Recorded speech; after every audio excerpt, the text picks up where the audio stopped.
ಪಕ್ಷ ಸೇರಿದ ಬಿಜೆಪಿಯ ಮಾಲಿಕಯ್ಯ ಗುತ್ತೇದಾರ್ ಲೋಕಸಭೆ ಚುನಾವಣೆ ಹೊತ್ತಲ್ಲೇ ಬಿಜೆಪಿಗೆ ಶಾಕ್ ಮೇಲೆ ಶಾಕ್ ಎದುರಾಗ್ತಾ ಇದೆ ಅಂತಾನೆ ಹೇಳಬಹುದು. ಇವತ್ತು ಕಾಂಗ್ರೆಸ್ ಪಕ್ಷವನ್ನ ಸೇರ್ಕೊಂಡಿದ್ದಾರೆ ಬಿಜೆಪಿಯ ಮಾಲಿಕಯ್ಯ ಗುತ್ತೇದಾರ್. ಕೆಪಿಸಿಸಿ ಕಚೇರಿಯಲ್ಲಿ ಡಿಕೆಶಿ ನೇತೃತ್ವದಲ್ಲಿ ಪಕ್ಷ ಸೇರ್ಪಡೆಗೊಂಡಿದ್ದಾರೆ. ಬಿಜೆಪಿಗೆ ಮತ್ತೊಂದು ಬಿಗ್ ಶಾಕ್ ಅಂತಾನೆ ಹೇಳಬಹುದು. ಈ ಮೂಲಕ ಮತ್ತೊಂದು ಬಿಗ್ ವಿಕೆಟ್ ಔಟ್ ಆಯಿತು ಲೋಕಸಭೆ ಚುನಾವಣೆಯ ಹೊತ್ತಲ್ಲೇ. ಕೊಪ್ಪಳ ಬಳಿಕ ಕಲಬುರಗಿ ಬಿಜೆಪಿ ನಾಯಕ ಕೈ ಸೇರ್ಪಡೆಗೊಂಡಿದ್ದಾರೆ. ಸಂಗಣ್ಣ ಕರಡಿ ಬಳಿಕ ಈಗ ಬಿಜೆಪಿಗೆ ಗುಡ್ ಬೈ ಹೇಳಿ ಕಾಂಗ್ರೆಸ್ ಪಕ್ಷವನ್ನ ಸೇರಿಕೊಂಡಿದ್ದಾರೆ ಮಾಲಿಕಯ್ಯ ಗುತ್ತೇದಾರ್. ಸಹೋದರನ ಮಗ ನಿತಿನ್ ಗುತ್ತೇದಾರ್ ಬಿಜೆಪಿ ಸೇರ್ಪಡೆ ಬೆನ್ನಲ್ಲೇ ಇದೀಗ ಮಾಲಿಕಯ್ಯ ಗುತ್ತೇದಾರ್ ಬಿಜೆಪಿಗೆ ಗುಡ್ ಬೈ ಹೇಳಿ ಕೈ ಸೇರಿಕೊಂಡಿದ್ದಾರೆ. ಗಮನಿಸ್ತಾ ಇದ್ದೀರಾ, ಕೆಪಿಸಿಸಿ ಕಚೇರಿಯಲ್ಲಿ ಸಿಎಂ ಹಾಗೆ ಡಿಕೆಶಿ ನೇತೃತ್ವದಲ್ಲಿ ಹಾಗೆ ಸಚಿವ ಪ್ರಿಯಾಂಕ್ ಖರ್ಗೆ ಕೂಡ ಅಲ್ಲೇ ಇದ್ದಾರೆ. ಸೊ ಇವರ ನೇತೃತ್ವದಲ್ಲಿ ಇವತ್ತು ಕೈ ಹಿಡಿದ ಮಾಲಿಕಯ್ಯ ಗುತ್ತೇದಾರ್.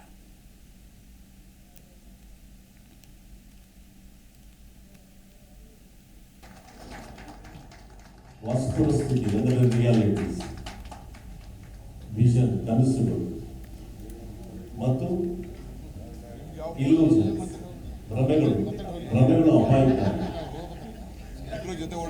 ವಾಸ್ತವ ಸ್ಥಿತಿಯನ್ನು ಅರ್ಥ ಮಾಡ್ಕೊಳ್ಬೇಕಾಗುತ್ತೆ. ವ್ಯಕ್ತಿಗಾಗಲಿ, ಸಂಸ್ಥೆಗಾಗಲಿ, ಸರ್ಕಾರಕ್ಕಾಗಲಿ ಕನಸುಗಳಿರಬೇಕು.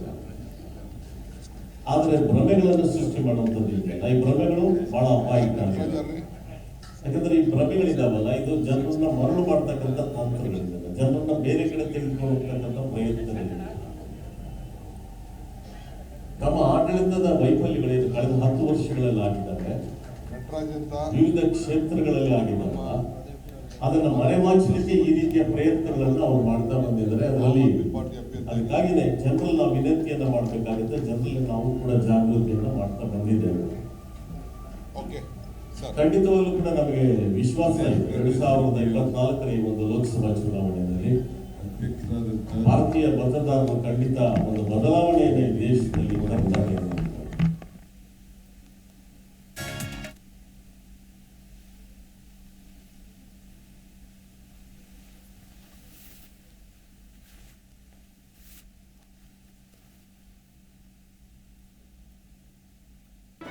ಜಿ ಕನ್ನಡ ನ್ಯೂಸ್ ಈಗ ನಿಮ್ಮ ಮನೆಯಲ್ಲೇ ನೋಡಿ. ಎಲ್ಲ ಕೇಬಲ್ಗಳಲ್ಲಿ ಈಗ ಲಭ್ಯ.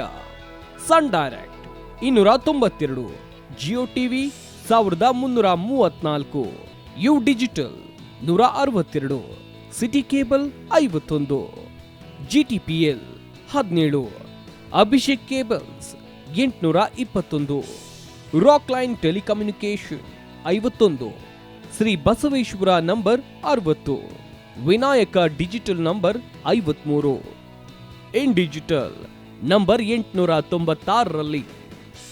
ನಿಮ್ಮಿಸ್ತದ ಜಿ ಕನ್ನಡ ನ್ಯೂಸ್ ನೋಡಿ ಆನಂದಿಸಿ.